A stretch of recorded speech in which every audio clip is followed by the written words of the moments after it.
आजकल थायराइड की समस्या काफ़ी कॉमन हो चुकी है, उसमें भी हाइपोथायराइड तो बहुत ही कॉमनली मिलता है। जितने भी थायराइड के केसेस हैं ज़्यादातर उसमें हाइपोथायराइड ही होता है। तो थायराइड में एग्जैक्टली होता क्या है? तो हमारे बॉडी में मेटाबॉलिज्म जो चलता है उसके लिए थायराइड के जो हार्मोन्स सीक्रेट होते हैं, कभी-कभी यह हार्मोन का सीक्रेशन कम हो जाता है या कभी-कभी बंद भी हो जाता है, जिसकी वजह से हमारा जो मेटाबॉलिज्म है वीक हो जाता है और उसके काफ़ी सारे सिम्टम्स फिर हमें फेस करने पड़ते हैं, जिस कंडीशन को हम हाइपोथायराइड कहते हैं।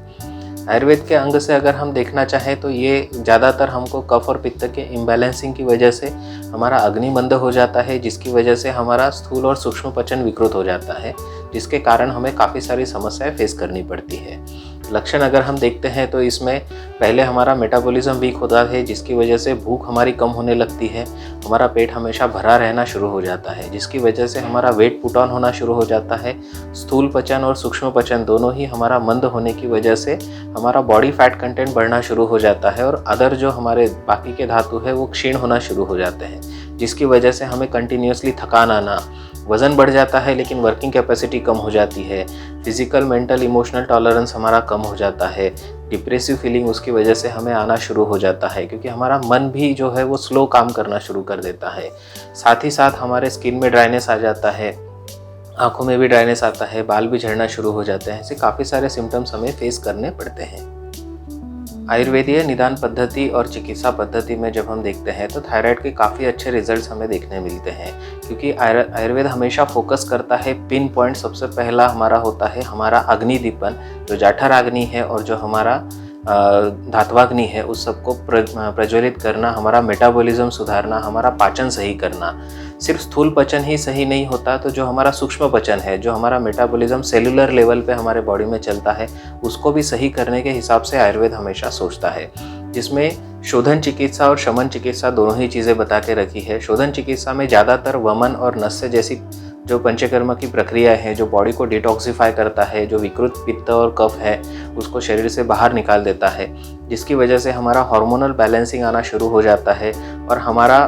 बॉडी में जो थायराइड की वजह से हार्मोनल सिक्रेशन कम हो गया था उसको रीएक्टिवेट करना और रिजुविनेट करना, जिससे कि हमारा बॉडी खुद ही वो हार्मोन सही तरीके से सिक्रेट करे और कोई मेडिसिन की डिपेंडेंसी फिर हमारी उसके ऊपर ना रहे। इसको फोकस करके आयुर्वेद हमेशा चिकित्सा करता है,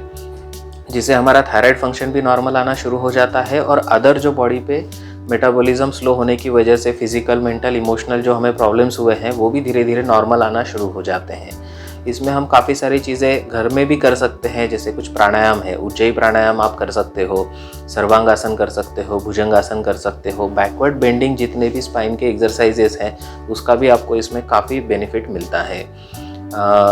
कुछ चीज़ें जो आपने अवॉइड करना चाहिए, जैसे डेयरी प्रोडक्ट्स है या बेकरी के प्रोडक्ट्स है, जिसकी वजह से मेटाबॉलिज्म हमारा बहुत जल्दी वीक हो जाता है, उसको अगर हम कुछ दिन अवॉइड करते हैं तो इससे हमें काफ़ी अच्छा बेनिफिट मिलेगा। साथ ही साथ एक्टिव लाइफस्टाइल अगर हम रखते हैं, जैसे हमने देखा कि हाइपोथायराइड जब भी होता है तो हमारा जो एक्टिविटी है स्लो होना शुरू हो जाता है। उसके अपोजिट अगर हम चिकित्सा करते हैं, हमारी डेली लाइफस्टाइल को अगर हम कंटिन्यूसली एक्टिव रखते हैं, उसमें थोड़ा एक्सरसाइज का समावेश करते हैं, तो उससे हमारे बॉडी का मेटाबॉलिज्म वैसे ही सुधरना शुरू हो जाता है और हमें उससे थायराइड में काफ़ी बेनिफिट मिलेगा। इसके अलावा अगर आप थायराइड का डिटेल चिकित्सा करना चाहते हैं तो आप हमारे आनंद लोक के U turn lifestyle disease reversal programme में आइए। इसको आप शुरू करिए, बॉडी डिटॉक्सिफाई करिए, उससे आपका थायराइड बिल्कुल ठीक हो जाएगा।